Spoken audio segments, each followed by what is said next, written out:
This is the DLR Cast, the essential podcast for fans of Diamond David Lee Roth.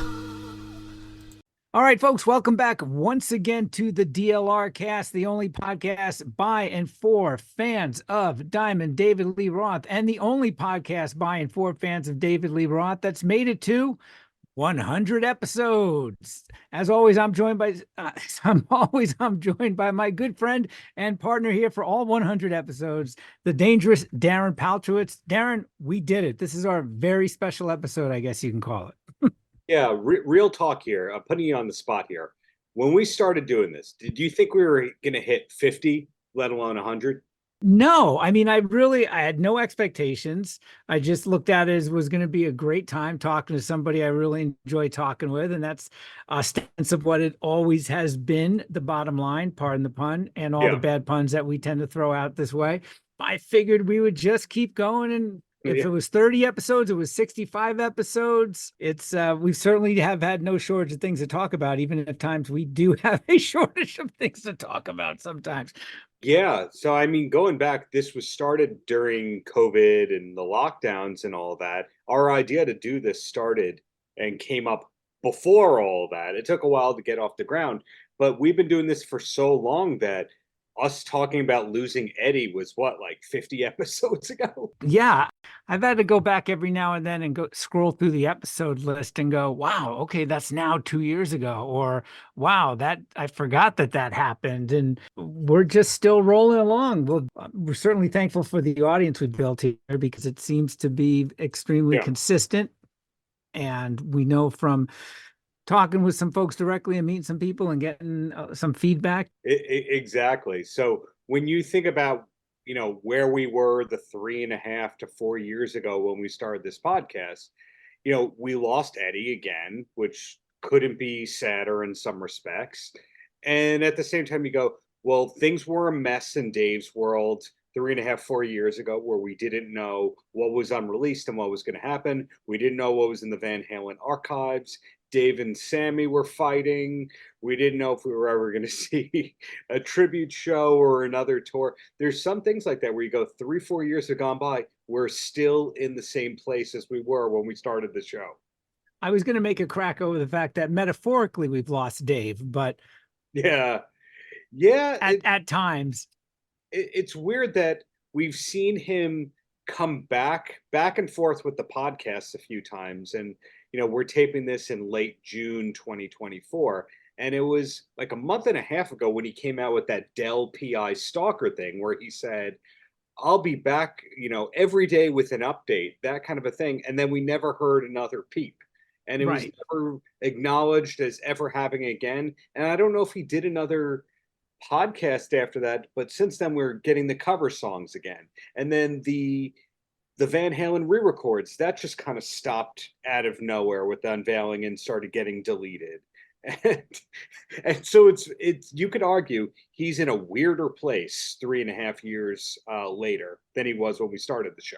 You reminded me of something interesting here. I'm driving around today and I'm listening to Spotify, and I've got a playlist of what we call the John 5 acoustic session songs, which are basically the 6 or 7 songs that he released.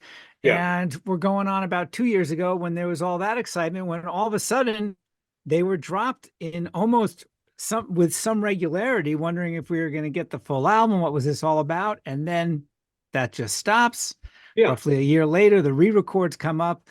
And it's all a good roundabout way to say one of the things that I've really loved the most about this is the things that I have learned, both good and bad, about Dave as well as Van Halen and folks on the periphery, and certainly from folks who have played with Dave, which brings us to our very special guests for this episode.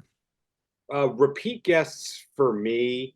We did have Ron Wikso pretty early on to the DLR cast. Francis, I interviewed for the book. He's somebody I've talked with over time. For the record, he is not one of the secret sources. When I say I can't reveal the source, Francis is not that. Do not sue Francis, Dave. He has not violated your NDA or anything like that. But Francis, he's only done, I think, a handful of podcasts to date.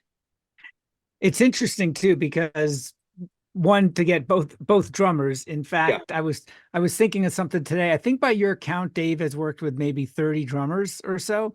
And we have two of them at one time on the podcast who played with Dave roughly 30 years apart, 1994 to 20. Well, the last time Francis played with him, I guess, would have been this year, 2024, with the re-records. I know he played at that secret Cabo birthday gig that we're not supposed to know about. Right, right. That's when Dave was caught at LAX airport by the paparazzi or the Fox News reporter. So he played on that. He played on the Van Halen re-records.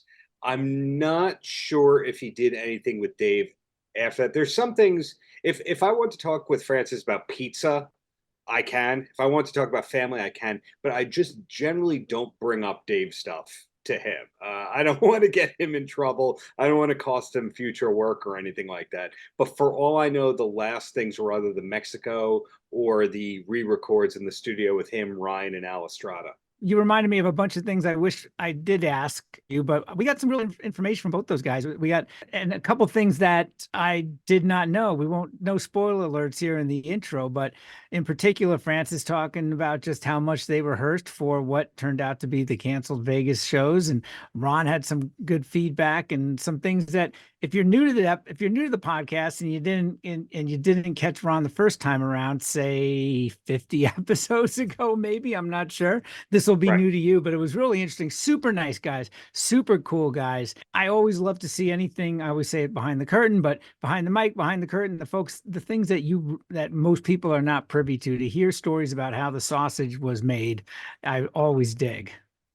And as a lot of things came up to me or came into my mind while we were talking with both of them that the two of them have in common. Even though Ron was in the picture 94, 95, that era, and Francis is a post-pandemic drummer, almost 30 years later, there's a lot of overlap between them two in particular and those eras. And, spoiling a little bit, Ron that day was on his way to hang out with Matt Bissonette, who was not in Dave's band with him. He was in Dave's band before him. And one of the things I learned from researching for the book was Steve Vai was backstage at the Staples Center gig right before the pandemic. So it's Steve Vai from the original band visiting the current band. So we Right. see all these guys know each other in some form, or they have mutual friends, and almost like military veterans, they can all see each other and give, the heads up, like, "Hey, I know what you've been through." Right. Right. That's my Exactly. takeaway.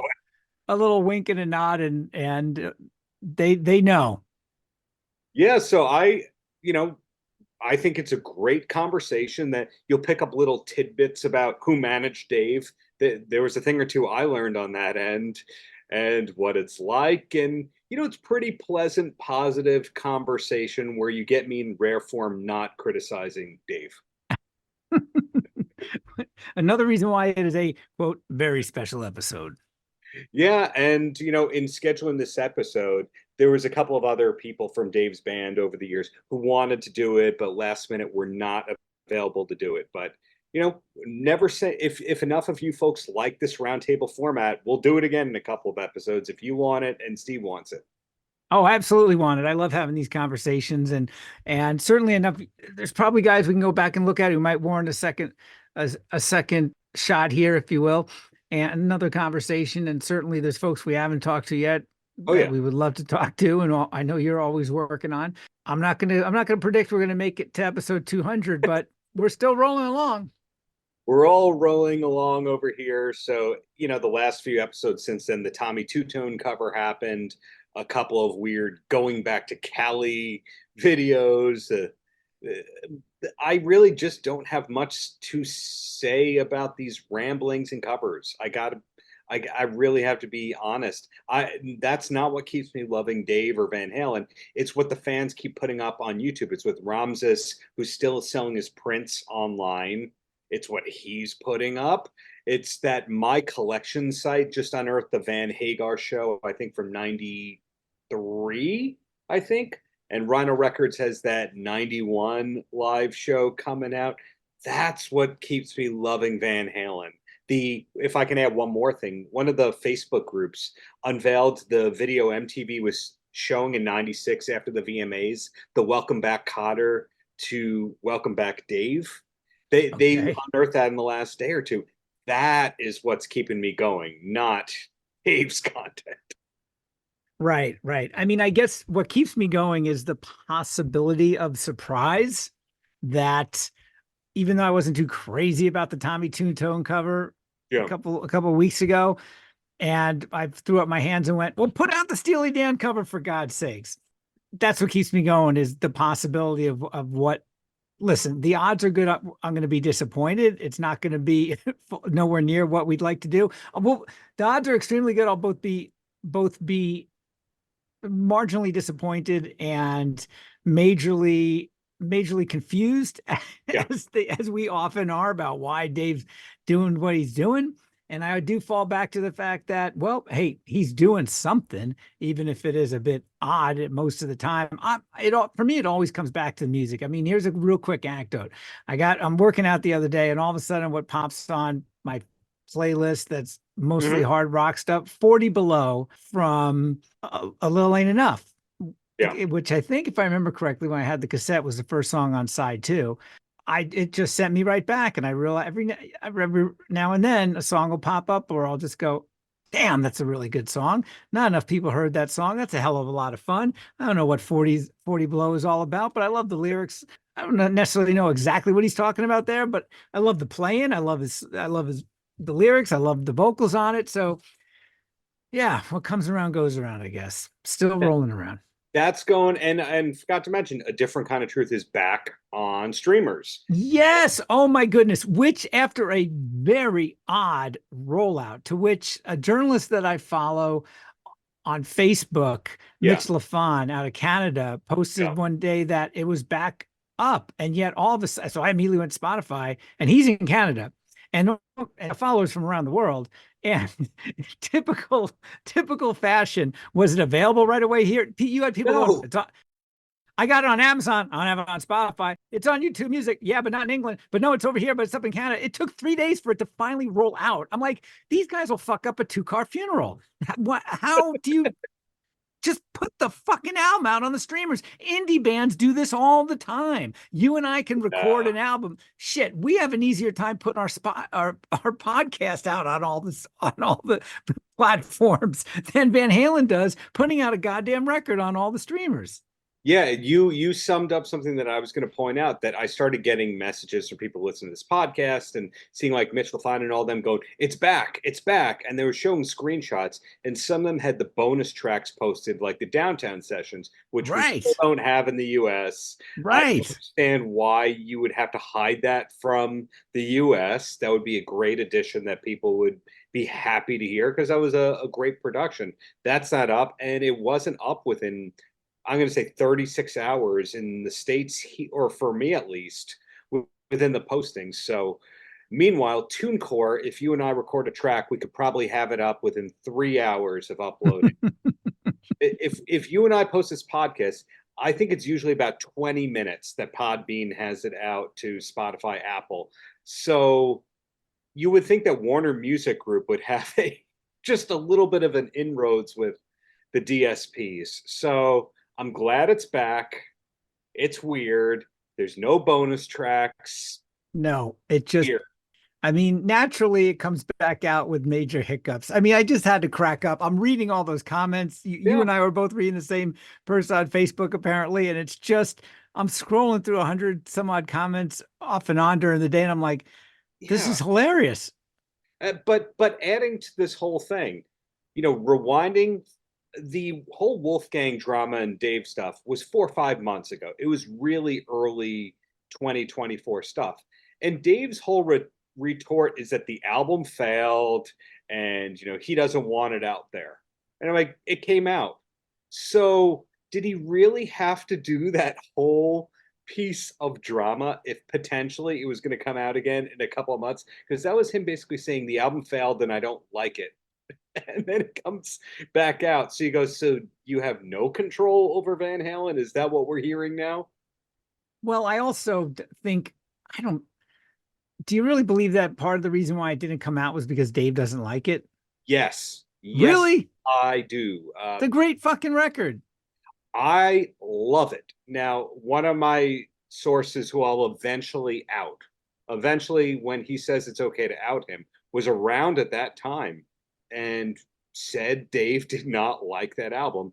And also, anything that Dave does that underperforms commercially or isn't to his expectation, he buries. And that's the reason why, according to the source, the DLR band album isn't out. It was kind of like, what's the first week sales? Nah, we're done. One of those kinds of things. So Weird. that's why the projects he puts out are generally for free and don't have a UPC or a sound scan or a barcode to them. You know, I admire Dave always moving forward, but it's often at the expense of so many different things that so many people would enjoy. Do you know what I mean? It's like, okay, I did Yeah. it. I'm not putting it out. It's in the past, or it didn't work out, or it didn't sell up. It's gone, and on to the next thing. And then to rudely interrupt you, one more thing here is I remember a fan. I don't remember if it was somebody who listens to our show, but somebody was talking to John Five backstage 10 to 15 years ago. And this is in the era when this is before everyone kind of knew there was the John Five album. I forgot this, and I have to tell you this. And they were asking, hey, is it heavy? What does it sound like? And John Five's quote to that fan was, Dave doesn't like heavy. And A Different Kind of Truth is pretty heavy at times, which makes you realize I've said it before. It's the heaviest Van Halen record. for For sure. sound wise, I mean, with Wolfie's playing and just the way that production is, it's just it is a monster sound wise. I mean, Yeah. yeah. And as songs go, I mean, Stay Frosty, just the songs that they resurrected. Plus, there's people forget the fact that there's four other, was it four, maybe is it five other songs that were newly written for the album. I mean, how to this day, I'd love to know the inside scoop on how that thing was actually recorded, because you had a whole band that never saw each other in person probably during those sessions together. You had No, three-quarters of the band recording together, yes. and one quarter probably never even saw them in person. And those three-quarter probably didn't even know what the lyrics were until they got a lyric sheet and said, okay, well, here's your background vocals to hit. Maybe they were all together doing the background vocals. One can I hope. read that Dave did all the backing vocals on it.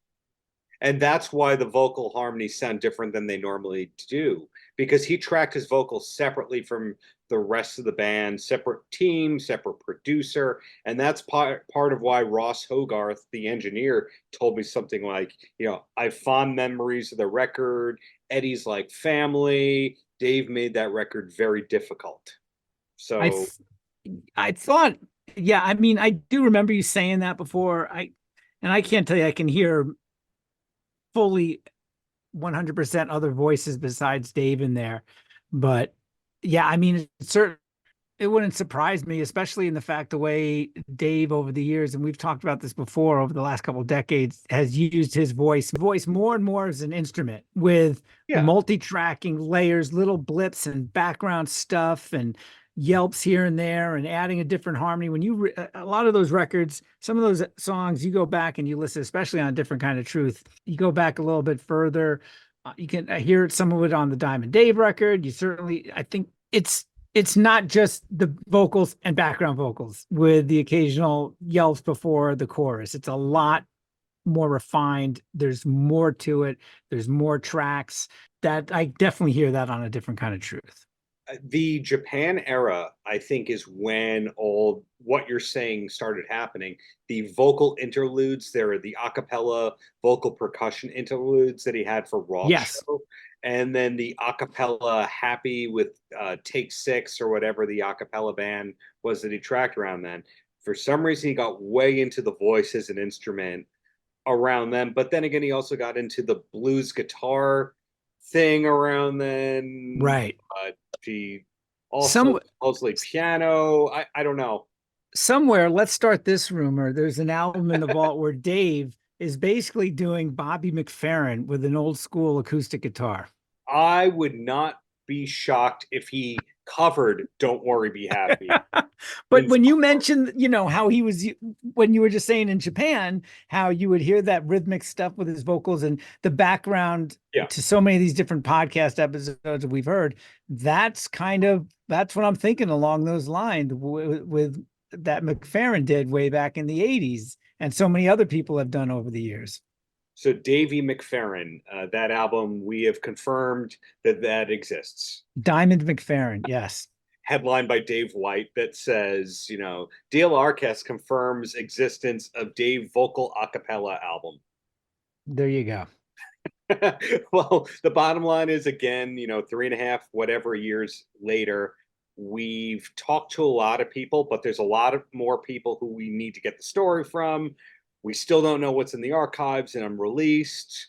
We still don't know if we're going to see Dave. Oh, quick thing. I mean, I keep sidebarring. Did you see the photo from probably 3 weeks ago where Dave was at the John Mayer album release party with Dave Chappelle?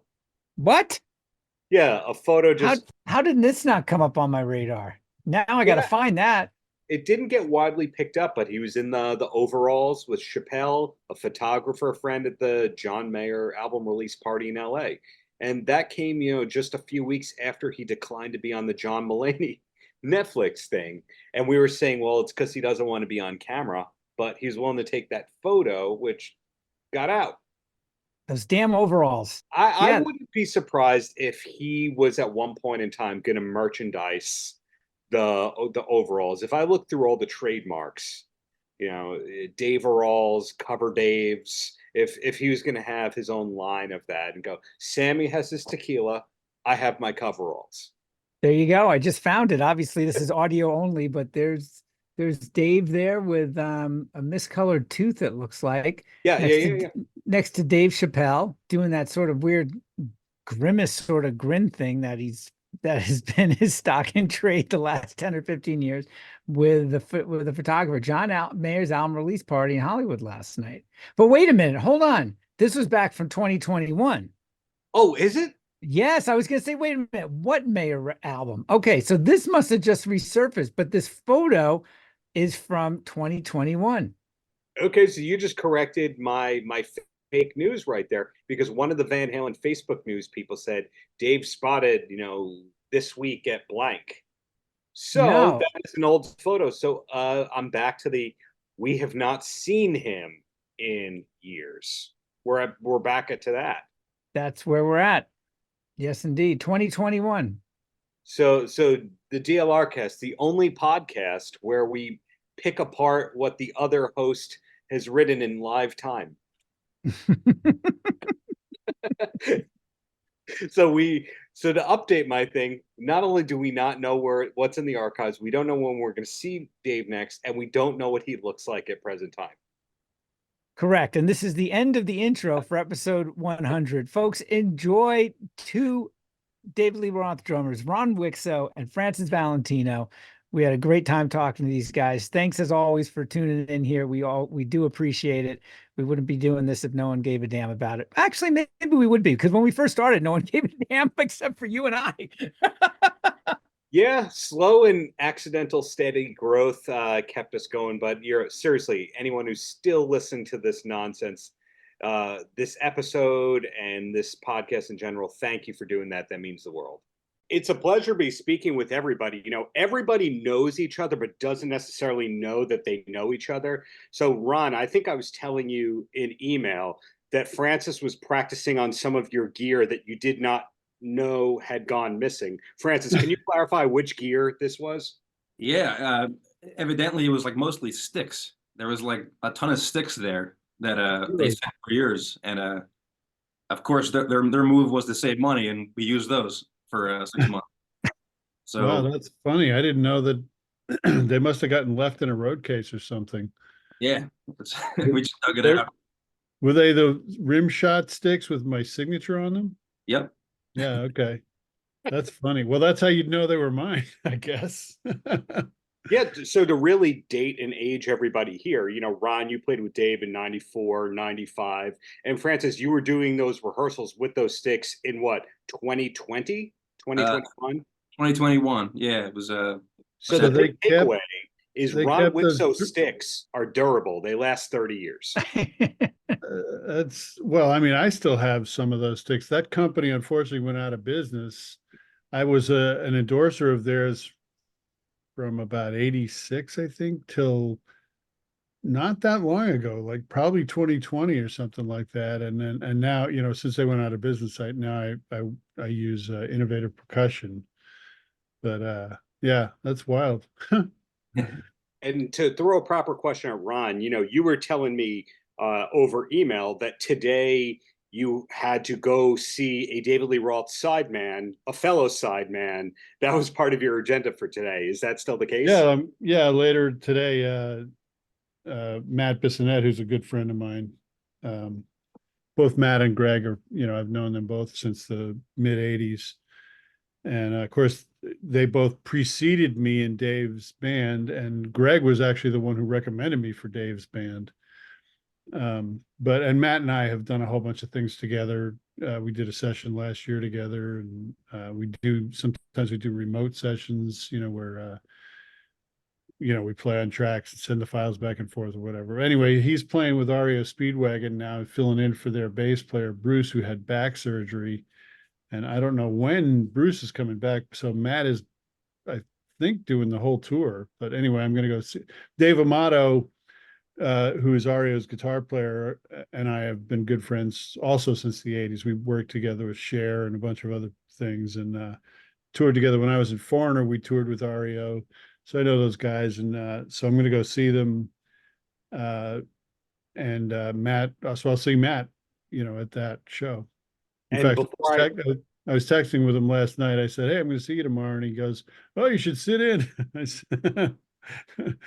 So fingers crossed. And before I let Steve answer or ask a question and stop hogging the mic here, you just mentioned Dave Amato, who, if you go to his website, DLR is one of his credits too. So basically, what I'm saying is, it never ends with the DLR connections. Yeah, Dave. Dave never played in Dave Amato never played in David Lee Roth's band that I know of. In fact, I'm sure of that. But he did sing on some stuff. I think Brett Tuggle, who's another close friend, who was in the band with me. I think Brett may have gotten Dave to sing backups on some tracks or something with Dave. So I know he did do some stuff, or it might have been through Jesse Harms or something. Anyway, he did do some stuff. So over to you, Steve. It is the Steve hour right now. Yeah, I don't need an hour, but I'll gladly take one. But guys, as you both in different eras, different times toured with Dave, and we're always curious about what goes beyond the proverbial and actual curtain. Leading up to a tour dates, how much rehearsal were you guys, how much rehearsal did you fall into? Was Dave there or not? Francis, as you've probably seen, I mean, there was, I think it was pre the Vegas dates. There was the famous, Darren, what did Dave call it? The block, where there was some curiously epic amount of rehearsals that were done, supposedly. But just, I mean, those songs were all iconic. You're playing 95% Van Halen songs, I'm sure, and, California Girls, whatever it might be. But I mean, just for both of you guys, how much rehearsal was there? How often leading up to these gigs, and was Dave involved? In our case, 2021, the pre second round of Vegas, which was also canceled for COVID, but we rehearsed for 6 months. Wow. Almost every day.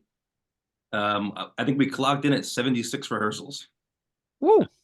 And for the most part, he was there. He was we were doing shows basically. We were doing 90 minutes to 2 hours. And just play it as it would be. And yeah, it was like an everyday thing. It was like a 9 to 5 kind of just, same routine every day, wake up, get ready to rehearse, talk about a few things, then go in for 3-4 hours in total, run the show and take notes and listen back. Wow. That lasted all of the summer and fall before the Vegas thing. Was there sorry to take away some time here, Steve, from the Steve hour, but is there full crew there when you're doing that kind of rehearsal? In our case, the last 2 months was fully fleshed out with. Wow. We would have been there. It was a small crew, but it was enough to get everything into the safe place of trusting it for him, you know. Where did you guys rehearse? We were in a warehouse in Burbank, kind of near the airport. It was just a rented spot. We set up in there for, you know, half a year and draped it out, you know, pipe and drape everywhere. But it wasn't a rehearsal space. It was totally like a warehouse space.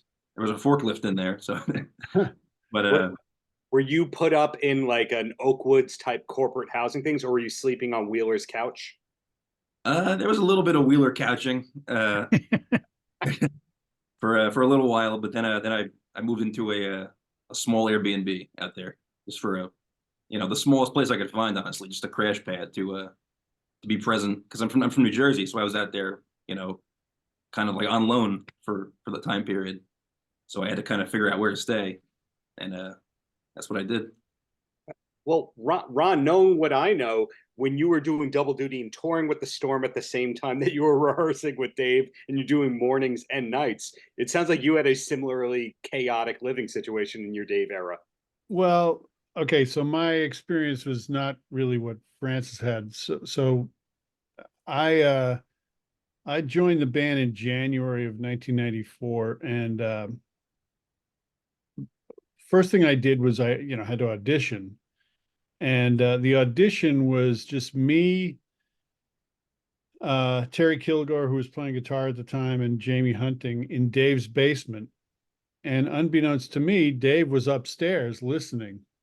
And then after about an hour of playing, you know, whatever songs they asked me to learn and just jamming or whatever, Dave came down and, you know, basically just offered me the gig on the spot, which was great. And then we rehearsed in that room in his basement for a while.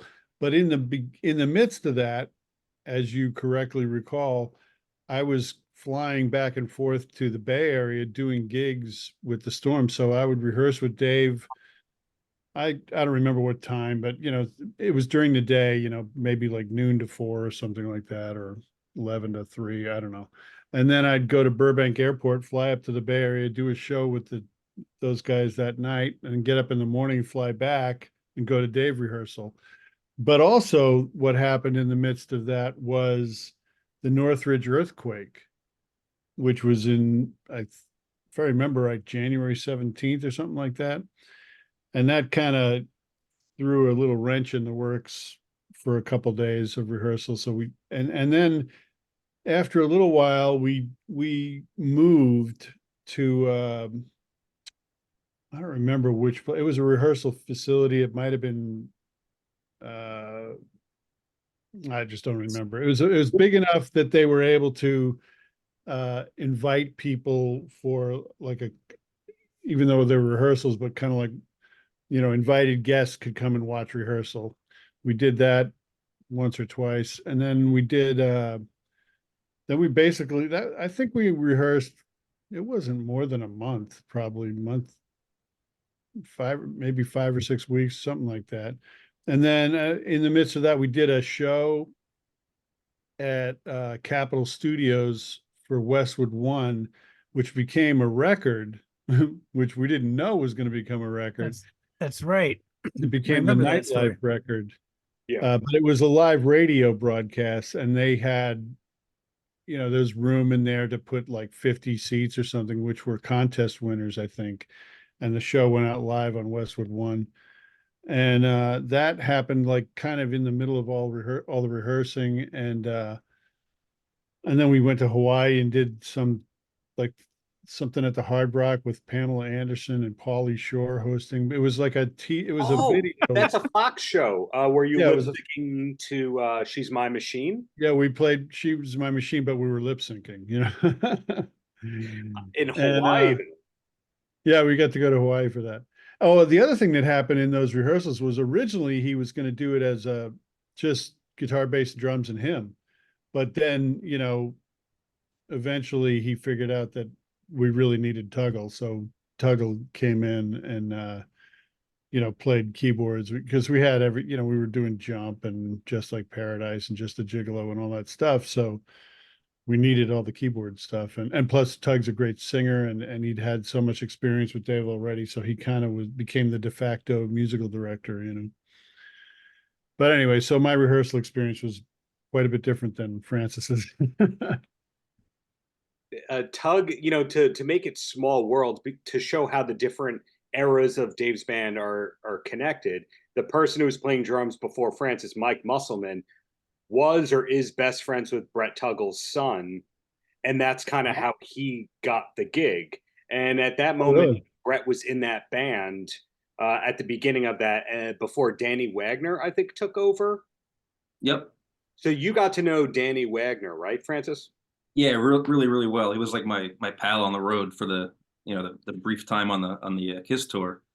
But yeah, he was playing keys. He's also a great drummer, Danny. I think he might have been like in the shoot to get the job after Mike, but he just stayed on keys, and he was great. Good friend. So that's one thing that I was super curious about. I think Rocket, somebody told me this, that Danny went from being the drum tech in the band to the keyboard player. Is that true? Completely true. Yeah, he was like called in for just like to keep an eye on the keys for whoever was in the seat before him. I think it might have been Brett for a little while, actually. I think Brett was there to kind of set the rehearsals up early on before I was involved. And then either he couldn't do it for some reason or whatever. But and Danny was the closest person to the keyboard who could play the songs and just came in that way. And he stayed. And he plays everything great. I think he was like considered for the guitar player at once too. What? Yeah, I think for a little while he was going to be the Jake. But I've never heard that before, that he was a comparable guitarist. Ron, have you encountered Danny Wagner? I know he was in Warrant in the mid 90s to late 90s before Dave. No, I don't know. I don't know Danny. I don't know most of the guys you're referring to, actually. I kind of fell out of the whole DLR loop after I moved on to doing other things. So I wasn't really keeping track of who was playing with them. I mean, I know a few of the guys, like, I know Ray Luzier played after me, and the guitar player, Brian Young. Young, yeah. Brian and I both lived in Austin for a while. I used to see him at, like we'd go see gigs or whatever, and I'd see him there and say hi to him. And he knows a really good friend of mine, Kurt Griffey, who's a great guitar player. Kurt, who you played with in Creedence Clearwater Revisited? Yeah, and also in the Greg Raleigh band, and also with that all-star band that I was in with Randy Meisner and Denny Lane and those guys. Kurt was in that. That's where I met him, actually. Wow. So you basically played in every one of Steve's favorite bands. You ever played with Glenn Burtnick? That's another Steve. I never played with Glenn, but I know the six guys, Todd Zuckerman. Well, Ricky Phillips just left a couple months ago, but Ricky's a good friend of mine. I was a big fan of the Babies. Oh, yeah. And even Bad English. And REO Speedwagon. I didn't know Dave Amato and Bruce Hall were still out there. I know Dave was the one who originally replaced Gary Rickrath, actually. So, well, yeah, Dave replaced Gary, but not immediately. There was actually somebody right before him, a guy named Miles Joseph, who played with the band briefly. But a funny story about Dave. Well, speaking of singing backup vocals, he's the guy who sang the high parts on the Motley Crue stuff, like Girls, Girls, Girls and all that stuff. right. But he got the REO Speedwagon gig and the gig with Cher in the same week, which was in 1989. And Dave and I auditioned for Cher together in 1989. We were part of a rhythm section that auditioned together. But at the same time, and we were also playing with Tamara Champlin's band, which is Bill Champlin's wife. And we were doing all that at the same time. And then he wound up getting both of those gigs. So he got the gig with Cher, and then he had to tell her that he couldn't do it like a couple days later. And then he wound up coming back anyway and playing with us. He's on the DVD we did with her live at the Mirage. Wow. Now parallels between your two bands also. Ron, you told us in an earlier episode about how a softball league with other hard rock guys kind of led ultimately to the Dave gig. Not directly, but that gig led to that gig, led to that gig. Now, Francis, what I heard on tour during the Kiss run of dates is you were big bowlers. Was that a prerequisite? Prerequisite. I can't speak today. Prerequisite to getting into the band. Did they ask your bowling score? We didn't know about the bowling thing until we hit the road. But for some reason, everybody wanted to go bowling all the time, and we did it a few times. I mean, we maybe 4 or 5 times we went bowling, and nobody could beat our monitor engineer at the time, Chris Nanari. He was perfect, but yeah, that was like our bonding thing. I mean, the way the band was put together was strange to begin with, because nobody really knew each other at all. It's one of those, and we're from different places. So I think just that was the hang time we needed to kind of gel the whole thing, you know. And that's what we did. It was you know, if I see those guys again, we're gonna go bowling. It's awesome. Actually, you just confused me with something right there, because, and tell me if I'm wrong about this. So Chris Griotti recruited Wheeler, then Wheeler ultimately recruited you. Yes. Correct. So the Jersey Shore connection did run deep in the DLR band in some era. Yeah, I think when they were trying to find the right guys for the band, probably in like 2018, as far back as that, with the intention of doing something in 2020. I don't think Dave wanted a lot of LA guys involved for some reason. That's what he at least told us at some point. So he was trying to find new transplants, maybe from the East Coast, maybe from, you know, Detroit or something. That's his, who knows where that's coming from. But yeah, he found Griotti, and then that didn't work out for whatever reason. But Right. he was left with Wheeler after that. And Wheeler came in and somehow became the MD in a couple of days. But it was one of those, like, I think Brett was there originally MDing. And then Ryan, for some reason, was asked to take over that. And then he had to find the band. So I think he went through like 30 or 40 guys to finally land on the lineup that became the one before me that I ultimately fell into. But then I was the last piece to that puzzle, and it was a totally Wheeler picked band. So Where in Jersey are you from? right around Asbury Park. Oh, okay. I grew up on Long Island, so. Oh yeah, I'm right in between Red Bank, Asbury, and you know, that whole. Do you know a bunch of the Bon Jovi guys at all, or are they older than you? Yeah, I know a bunch of the periphery guys, a lot of their crew guys and stuff like that. I got to track a record in Bon Jovi's home studio a couple times, so I met those guys through that link. And Hugh McDonald, the bass player in the band, is a really good friend of mine, and we were in Cher's band together. And then when I was in Cher's band, she was dating Sambora, so he used to come and sit in with us. And then I wound up being in Sambora's band in 1998. And of course, I knew Dave, Brian, and Tico. They would come to shows too. And I met John a few times. He sat in with us when I was in Richie's band when we played in London. So I got a bunch of those Bon Jovi, you know, sort of connections or whatever. yeah, those guys are still, you know, they're still pretty present here. They're kind of local. They're around. I Are you kind in Nashville? right now I'm in New Jersey, but I do live in Nashville. Yeah, okay. Because Hugh moved to Nashville, and I just talked to Hugh the other day, and because we're playing in Nashville in July with the Steve Miller Band. We're on the stadium tour with Def Leppard and Journey, and I talked to him about coming out to the show. Hopefully he can come out. And he told me that Dave Bryan just bought a condo or a townhouse or something out there, and that John, I guess, opened a new club or something, JBJ's or something like that. Yes. Yeah, I checked it out a couple days ago. It's nice, you know. It's on Broadway. It's definitely one of those Broadway sort of things, like a cover band thing, but it was a really nice place. It's cool. Yeah, they played there. I guess they played a few songs one night or something like that. Yeah, so you two also overlap in that, Ron, your current gig with Steve Miller, where you're playing stadiums yet again. Now, Francis, one of your steady gigs playing with Matthew Curry, he's gigged with Steve Miller over the years. Were any of those arena or amphitheater shows that you were on? They all were. It was 2015, 2016 for me, and then Matt did a tour in 2014 of Canada. And yeah, they were all those kind of venues, and I think we did like 20 shows, maybe. With Steve? Yeah, Oh, early as the That's opening. before I was in the band. Gordy Knudsen was playing drums then. Yep, those were Gordy Gordy- shows. Gordy was in Steve's band for 33 years. But I did meet Matthew because when we played in Franklin, Tennessee last year, he came out and sat in with us. Yeah, he's I think he flew from Key West really quickly to get there and almost didn't make it. So I'm glad it worked out. But Oh yeah. but yeah, Matt's my steady gig. I mean, he's my, you know, I'm play with him every couple of days. I'll see him pretty soon. But Tell him I said hi.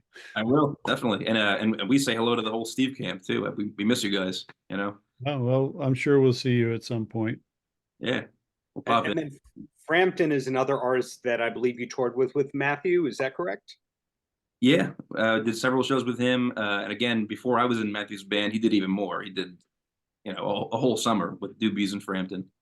Then when I joined his band, we did some more and did a cruise with him.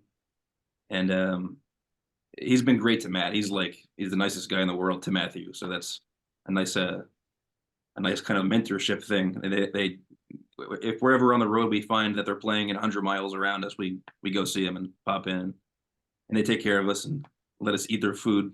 I did 2 tours with Peter also. When I was in the Storm, we did a tour with Peter. And when I was in Foreigner, we did a tour that was Foreigner, Aria, Speedwagon, and Frampton in 96. Nice. Wow. So you two have basically been around most of the same places, around the same people in different eras, and have used the same drumsticks. Yeah, I hope those drumsticks weren't too heavy for you. I tend to use heavier drumsticks than a lot of people like. I like them. I usually go with 2Bs. Just for some reason, I like the way they feel, and they were Good. nice and big and heavy, and that helped with the volume because can't hear anything. Help with the volume, and those sticks seem to last a little longer than some other ones that I've used. So I Yeah, tried to get Innovative Percussion to get me something close to that, which they did, which was great. they were awesome.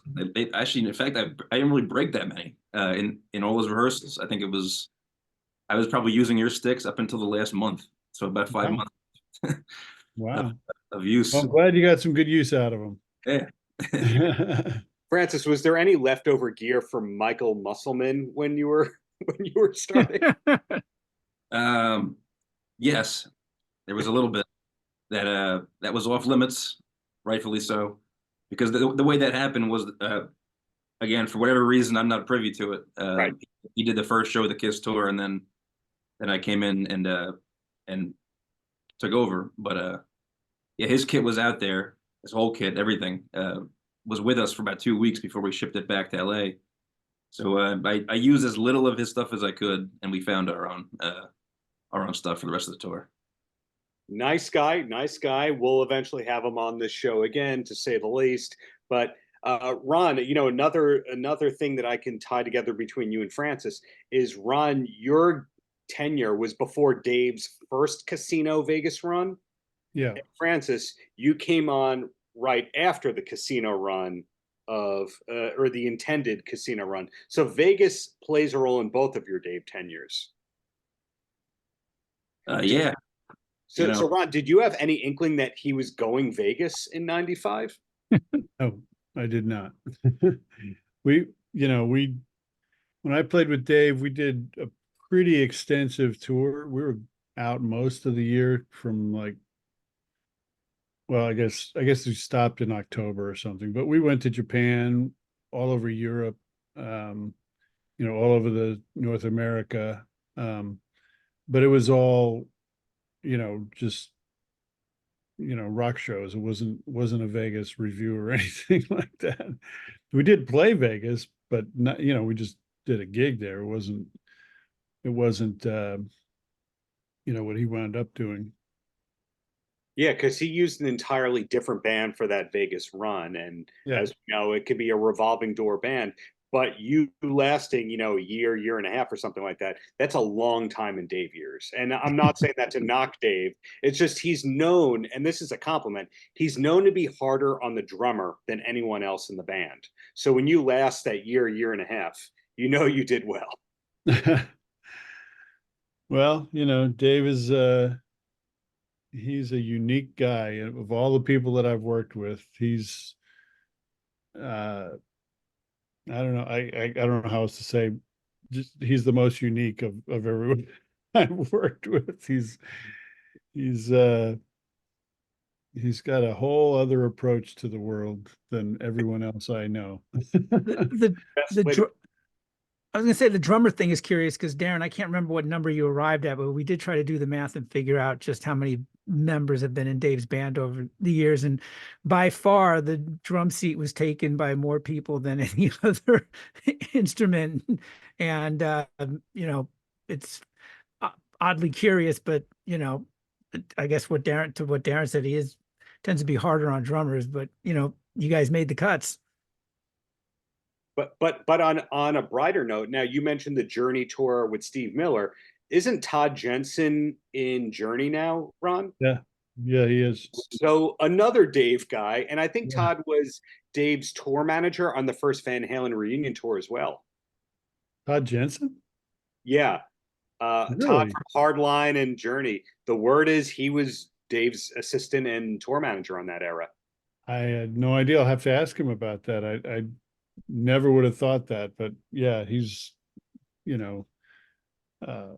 playing bass now with Journey, and he and Dean Castronova go back a long ways. They're both from Portland, I think, or from Oregon. I don't know if it's Portland, but they're both from Oregon. They were both in Paul Rogers band together with Dean. It was Dean, Neil, Sean, and Todd were Paul Rogers band, and then I know that I don't remember if Dean played with Hardline. Maybe he did, but I know Neil and Todd did. And so yeah, he's been doing the Journey thing now for I guess a couple of years, maybe. I'm not sure. I got a question. Oh, sorry. I was gonna say I got a question for both of you guys. Given the amount of rehearsals and shows and all that, were there songs that you guys tried and just for whatever reason never made a set list, or just didn't work out, or just got tossed aside and just never worked out, I guess? Were there any particular songs that stand out? In our case, during that 6 months and the couple shows we did, it was a pretty straightforward Van Halen set list. We did try Big Train off the solo. We played that song every night. We rehearsed it all the time, and never took it out live. I love playing Big Train. That's a blast. But well, yeah, it certainly made sense in '94 because it was on the Filthy Little Mouth album, and I did see that show March of 2020. Francis, you weren't on this. I saw it here in St. Paul, Minnesota, and they did. Big Train was one of those ones where we just went, "Are you kidding me?" So that was like a real left field choice, amidst the all Van Halen, just a couple solo tunes in there. So a couple of years ago, I went to see my old boss Cher, and Nile Chic was opening. Nile Rodgers, Nile produced Your Filthy Little Mouth, right? And I think he was there when we did that show at Capitol Studios that they wound up putting out as a record. Anyway, I went. I didn't really know Nile, but Richard Hilton, who plays in Chic, was part of the whole Your Filthy Little Mouth production, and then he actually came out and did a couple shows with us at one point. So I know Richard a little bit, and so when I went to see them, I met Nile, and I said, "Oh yeah, I played with Dave," and the first thing he said was, "Oh, you played Big Train." No kidding. Yeah. Yeah, I think Richard has a co-write on Your Filthy Little Mouth. Did he co-write You're Breathing It? He's got one cover. He was on the podcast, and I remember him mention, I think it was that song. Yeah. I don't remember what he did, but he's been with Nile forever. So I think he just works on whatever Nile is working on. Yeah, he was not able to tell us who his main client was besides Nile due to an NDA or something like that. I was guessing it was Keith Richards because he was a Connecticut guy. I don't think Letterman was hiring for music at that time. I was guessing it was Keith Richards, but Richard's a Long Island guy. oh, is he now? I didn't know that. Nowadays, oh, I'm pretty sure Rich is a Long Island guy. got it. But when we interviewed him for the show, his background was a photo that Dave, or a drawing that Dave actually drew himself. And that was like the thing that he looked at a lot of the time. So do either of you have any random doodles that Dave did? No, Nah, I got nothing. I have a set list that my roadie wrote onto a drum head somewhere. It's around here somewhere. That's a keepsake. Steve, you're in St. Paul, Minnesota now? Yeah, Minneapolis, actually. Yeah, I mean, I'm originally from Long Island too. Well, via I thought LA, you were but in Albany or something. oddly enough, I did live in Albany before moving here to Minnesota 30 years ago. So Oh, I thought that's where you were. We're playing at Target Field up in Minnesota in August, I think. okay, with trying to think. Is that Who a else? Hawk or a Cheap Trick one? No, that's Steve Miller Band. We're playing. It's on that stadium tour with Journey and Def Leppard. Yeah, that's right. Yeah. In fact, the last time I saw Journey and Def Leppard was in that same stadium with Cheap Trick opening. So go figure. Cheap Trick is doing 4 of these stadium shows. They offered the whole tour to our band, and Steve didn't want to do all of them. So Cheap Trick is doing 4 of them, and Heart is doing 3, and we're doing the rest, we're doing 16 of them. That's cool. Gotta love summertime touring, playing all these massive places and these great package tours that have been going out for several years now. It's just a lot of bang for the buck, for a lot of bucks, but yeah.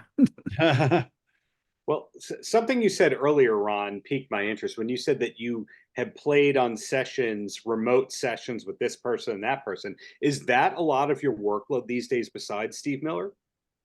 Yeah, I do a lot of stuff where people send me a song and I put drums on it, and a lot of times they might say, "Oh, a bass player or whatever," and so I get Matt on the session. Matt's like the first guy I call if that comes up, and then if there's some other project that I'm working on that is something that I'm doing, like we did some stuff with my girlfriend Marcy, and Matt played on that stuff, and yeah, so I do a lot of that stuff. Sometimes people will ask for a guitar player or a keyboard player, and we just wind up sending files back and forth. I'm sure Francis probably does the same thing. Oh yeah, all the time. Francis, are we allowed to know any of these artists, or is it all secrets and take it to your grave kind of stuff? Oh no, it's whoever calls, I'll happily do whatever, play drums, percussion, even mix stuff. I love to mix. As infrequently as that happens, I enjoy that. But yeah, it's Matthew. I do everything with Matthew. Billy Walton band from Jersey, Joanne Bird from Netherlands, and just whoever is in the circle at the given time. Right. So, Francis, when somebody goes, "What are your credits?" When you do the parentheses thing, does Dave go first or second in there? Does it go Southside Johnny first, Dave second? I've been giving Matthew the benefit of the doubt on that one. It goes Matthew, Dave, Southside, and whatever. Matthew could use the boost, because I think I've done like 800 gigs with him in the last 10 years. So he's my guy. I can't ditch him just for a name. So it's got to be he's got to come first. You have to put whoever you're working with at the time first, don't you? Yeah, he's been the constant. He's exactly. He's always in the background or the forefront, and he's my we're locked in. So he's always my number one right now, followed by Dave. If I can do a weird name drop, but I promise it's relevant. When I was speaking a couple days ago with Victor Andrizzo, who's right now out with Alanis, and he's been on and off with Alanis. Do either of you know Victor, or you just know the name? I know Victor's name. We've probably met a few times, and I know a few people that are on that tour. In fact, Steve's engineer, who does all the recording stuff. Like, we went in the studio with Steve last year, and this guy, his name is Kent Hertz. He's Steve's go-to recording engineer. He's out with Alanis. In fact, Kent lives 20 minutes from me. Oh. Yeah. And So half of Alanis's band is now in AC/DC, by the way, which is just very funny. The bassist and the drummer, but when I and also Victor, originally Well, from Long Island I too. don't think Matt was ever in Alanis's touring band. He played on Jagged Little Pill. Matt Hey, Law, I'm talking about. Ron, credits are credits. Am I right? Yeah, but it's different because he did it as a session player. He wasn't really in her Right. band. And Lance Morrison, who's a friend of mine, he played on that record with Matt. Those guys are good friends. Nice. So with Victor, you know, Alanis is somebody who sold tens of millions of records, legitimately, it's a big artist. But Victor's credits also include Lizzo, which I didn't know until I was talking. I didn't know that that's him playing on the Lizzo record. And I think he was on the first two Queens of the Stone Age record. So the thing is, what does he do with the parentheses? Does he put Alanis first? I would, in his case, I'd do Lizzo, comma, Queens of the Stone Age, comma, Alanis. Yeah, but he's in Alanis's band now. See, the Ron Lixo methodology. My head's starting to hurt. So hence Matthew Curry. I first met Victor, and I think it was 2001. I think he was playing with Macy Gray. Yes. Wow. He has co-writes on that record too, because he's like a singing, songwriting producer, drummer. Yeah, there you go with that. So Francis, you mentioned Joanne Bird, and you were just touring the Netherlands with her. Is she coming back to the U.S. in the near future? Yes, she'll be here in August for about 3 weeks. We're gonna do just East Coast shows in New York, Philly area, Asbury Park. We'll do Asbury, and the main reason is to record her new EP. So I'll help produce that as well. And a quick hit. She'll be here for a little while. You know, put a nice band together. Actually, have a Long Island band. Honestly, it's Long Island and Jersey. So we strike again somehow, but. And yeah, she's great. She's doing good stuff. I'll probably go over there again next year for some more tour dates, and you know, take it as it comes. It's cool stuff. All roads lead back to Long Island eventually. It all comes back to Long Island and Dave. Hey, Francis, I was going to ask you. I want to ask you about the re-records, the Van Halen songs, if you don't mind. If that's okay. If that's okay. Yeah. Well, I mean, first off, how long? Well, I guess first off, you know, were you surprised? I mean, you get this phone call and you're like, we're just going to record all these Van Halen songs. That you had to be wondering why and what's this for? And also, how long did it take? And were these mostly first, second takes? You nailed it because you guys were obviously so tight from 6 months of rehearsals. I mean, you knew every, you know, inch of these songs backwards and forwards, I bet. Yeah, the whole thing went down in about 4 hours. It was one of those. We rehearsed for a day in Henson where we tracked it, and I did like a 5-hour day the day before. Just played them down, you know, recorded that as well to check it out. But we did it live. I mean, we did it as it would be live. No overdubs whatsoever. Even though the vocal was live, and we just listened. It was more of a hang. I mean, we played for 2 hours and listened for another 2 hours, and that was it. That's the last time I heard most of those songs. We just went in, did them. The ones that came out briefly, then were taken down, I think. But yes, that was the first time I heard those since we cut them. And but for whatever reason, I was there for a week, and that was nice to just roam around LA and hang out with Wheeler and you know, and do whatever. Why were they taken down? I don't know exactly. It's got to be for some legal reason at this point. Publishing or something, right? I mean, but who knows? That's the one thing again. Like it's a peculiar angle and look at the world through the lens of Dave. So it's kind of it could be anything. Who knows? Right. There's no legal reason why you can't record songs that have already been released. Anybody can do that. Like, you know, you and I could go and record Panama right now, and as long as you pay the royalty, you're allowed to do it. Yeah, so it might be something from the inside. Who knows? Some sort of dynamic with. Yeah, maybe being a quarter co-writer on all those songs, I guess, you know, and who knows, maybe there's something to deal with that there as far as publishing and putting them out on YouTube or whatever. But you two, Francis and Ron, I believe are the only two drummers besides Alex who Dave recorded Panama with. That there's a recording that people can hear because of the Nightlife EP and these re-records that have come and gone. So you two have that distinction. I can't think of a third drummer. That's I don't know. I would be surprised if there's no recordings of Panama that Bissonette's on. Well, that were commercially released. Oh, well, that I don't. So I think what I'm learning is you two were Dave's favorite drummers of all time.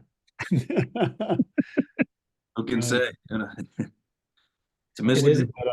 At least not for me. But Steve, about the re-records, did was there something missing from that? Because Francis talked about the number of hours and days, what it felt like to do it. Did he know? Was there a missing question there? Well, I guess the first thought was, I mean, was there any reason given, or was just like, I want to record these, let's hang? I mean, there was, obviously, I'm sure it was a surprise that total you were going to go do that. Total surprise for sure. I had like a week of gigs around Nashville, and I got the call to go out and moved everything out of the way to be able to do that. And in typical comical Dave fashion, I get to the airport and I get the call, we're not doing it, it's canceled. So I was like, I'll just go out anyway. So I went anyway, and then by luck it went off the next day. So that's all that's literally the only. It's just, as somebody myself who keeps a basic calendar and tries to plan things as far. Most people try to, most people have an idea of what they're going to do each day, right? But to involve a bunch of other people and just go, hey, I'm going to make some phone calls, get these people to do this, probably change their mind, and then change their mind again. It strikes me as being a very off the cuff, I don't know, kind of ADD driven sort of way of doing things. I don't know. Yeah, it boils down into a nice thing when it works, but yeah, right. it's always out of left field.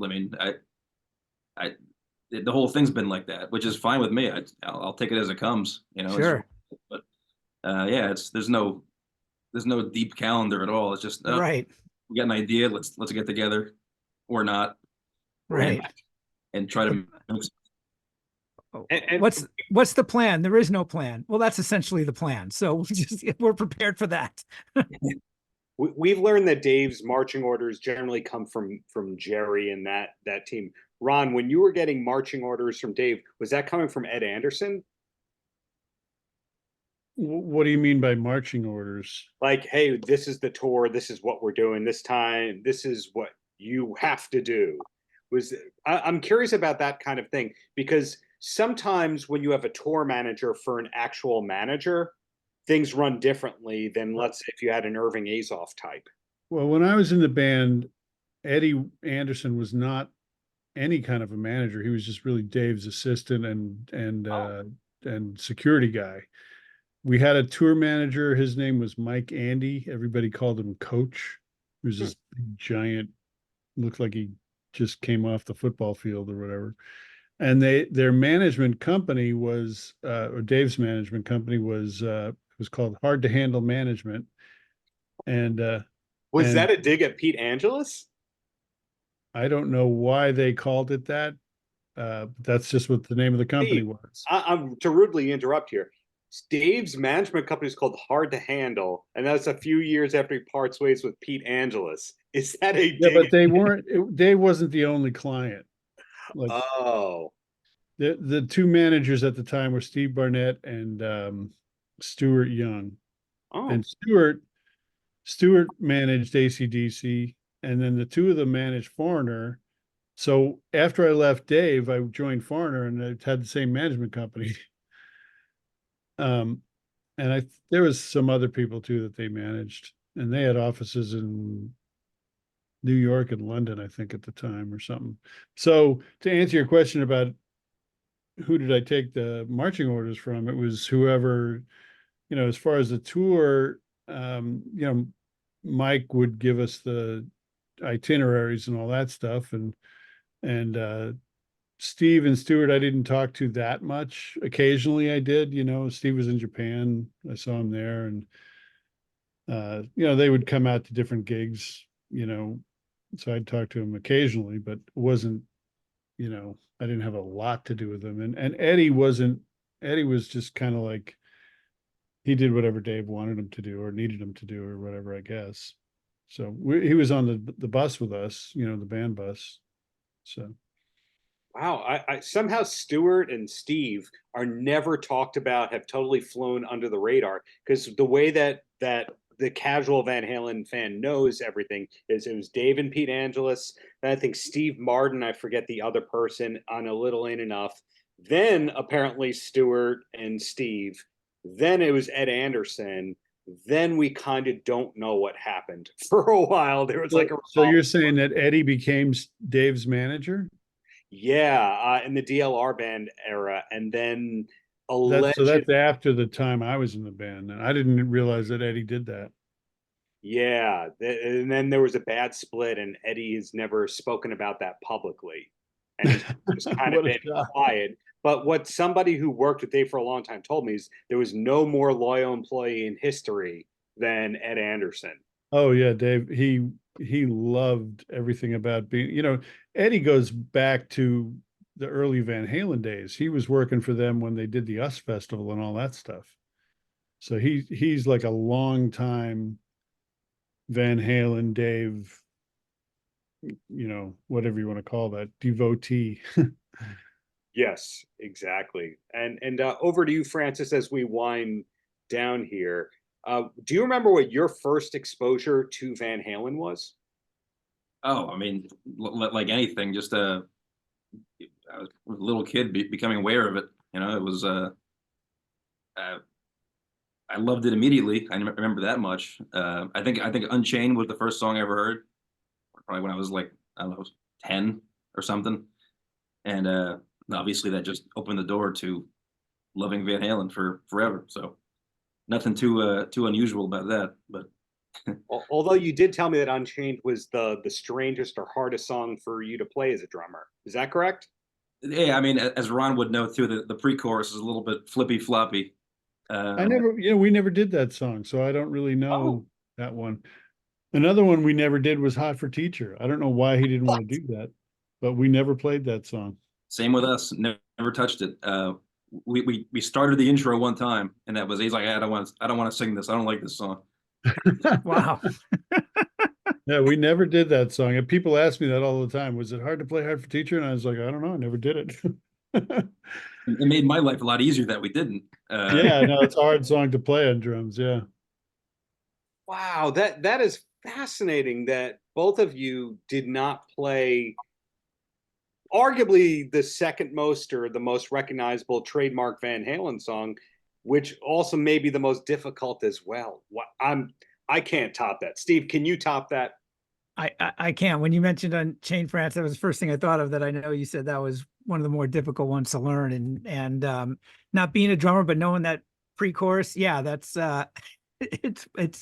it always sounded like it was very hard, like it's a hard thing to pick up. So you're not just playing it straight time. So I get it. Alex Van Halen that I've always thought, maybe Francis has a similar idea, but he played some complex stuff, but he had a very unique sound, which I think is difficult to, as an instrumentalist, it's difficult to develop the type of playing style and sound that's easily identifiable, because if you listen to a lot of records, you can't tell who the drummer is, right? But you can always tell that it's Alex on those Van Halen records. Yeah, it's Van Halen, but he's even beyond that. The sound of his drums and the way that he plays them, I think, is very identifiable, and that's a hard trait to come by. And of course Eddie had the same thing. There aren't a lot of musicians, I don't think, that are able to do that. So kudos to Alex. Yeah, one of the things that always stood out to me ever since I was a teen and first getting into Van Halen with Alex's drumming was the cymbals, there was just this almost, I've tried to describe this in various places where it's almost like this wash where the cymbals, not just riding or not a hi-hat, but just the different crashes where it was just, there was a lot of work going on there. He took up a lot of space, and you forgot, he was one of the reasons why you forgot about the fact that there was not a rhythm guitar player, because when Eddie would go into a solo, it was just Michael there, but yet the drums were taking up so much space. It wasn't just some guy driving on a hi-hat. And I mean, I don't know if that was something you guys found, and you're going to put your own stamp on the songs, but you got to, you're also, you're doing a version of the song. I get it. Well, I never tried to be Alex. I tried to be true to the songs and play anything that I thought was like a signature part, like a signature fill or whatever. But beyond that, yeah, we just played it how we played it, Right. That was at least my approach. I don't know about other people, but Nothing but as Dave would say. He didn't really, Dave didn't want the thumbprint of anything attempted for Alex or anybody really. Just, again, like Ron said, just play it big, broad, and just play it like you would play it. But yeah, I mean, catch the obvious, like you got to play the intro to Jamie's or something like that. It's a big obvious drum. Right. Beyond that, it was play rock and roll songs. yeah, I mean, I've always taken that approach on every band, like in Foreigner. I mean, if there's a signature fill like on, whatever, Double Vision or something, there's a fill that, if you don't play it, it doesn't seem like it's the right thing, but the rest of it, you play it just how you play, Well, in closing here, Ron, what's the best way for the everyday human being to follow you and/or Marcy and/or what you want the world to see and hear? Well, I mean, you can always visit my website, ronwikso.com, and Marcy is marcyrequist.com, MarcyRequist, Requist. And, Facebook, Instagram, all that stuff, I'm around. I want to mention as well, real quick, too, if you're looking for those live recordings from Your Filthy Little Mouth, they are on your website. Oh yeah, that record is called Nightlife, but it was hard to find. Like we didn't actually even know we were making a record. It came out, and then we found out about it by accident. I never knew it even existed until the first time you were on the podcast, and I was excited but also embarrassed. I'm like, how did I not know this? I mean, Did you ever get it?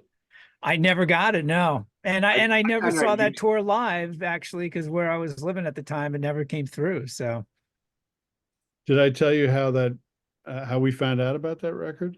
I think you were in England and somebody showed it to you, and you were just like, what the hell is this? We were in England, and Jason Bonham's band was opening up for us. And so the first date that he was, I think his band was called Motherload at the time. So the first date that they were on, I went out during sound check to listen to them, and there were all these flyers on the seats that said, the new David Lee Roth Nightlife limited edition CD available now, blah, blah, blah. And that was the first we ever heard of it. Wow. Then Steve Barnett told us all that, oh yeah, it's not really for sale, it's just something like a promo thing, blah, blah, blah. So the next day we went down to Tower Records in London in Piccadilly Circus, and we bought it. And we said, oh, I thought it wasn't for sale. Would have been nice if you got a promo copy, for goodness sake. Come on. Would have been nice if we got paid for it. Well, that too. But whatever. But again, the two drummers who played on a recorded version of Panama, besides Alex Van Halen, the distinction there. And Francis, we did Jump on that thing too. The only two drummers that played Jump in Panama, besides any other songs? Probably not. Probably just Jump in Panama. Maybe Dance the Night Away. Was that on there? That wasn't on the one I did. No. Oh well. We did play that song live, but we didn't. It wasn't on that recording. And Francis, the best way to follow you, track you, etc. The usual Instagram, Facebook. That's why I keep those two things updated constantly, and through those things you can get to YouTube, you can get to wherever else I end up. But you know, nothing too crazy. I don't have a website yet. Just those two modes: Facebook, Instagram, YouTube, and you know, eventually I'll get into TikTok. But I like the whole that's like a fever dream. I don't know what to do with that yet. Ron, no TikTok for you? I think I have a TikTok account, but I never put anything on there. Oh, well. Well, you two have been a delight, to say the least. Thank you for the many years of great art. Thank you for your stories here. And we'll see you on the road with Steve Miller, Matthew Curry, et cetera, both of you. Yeah, Ron, I think I might see you on August 19th here at the home of the Twins, Target Field. So Okay, sounds good. Darren, I think we're playing City Field, which is near you. Yes, it is. I'm hoping to go to that one. And the bottom line is, if you're still okay with compliments here, speaking with you two is easy lifting. Likewise. Thanks for having us.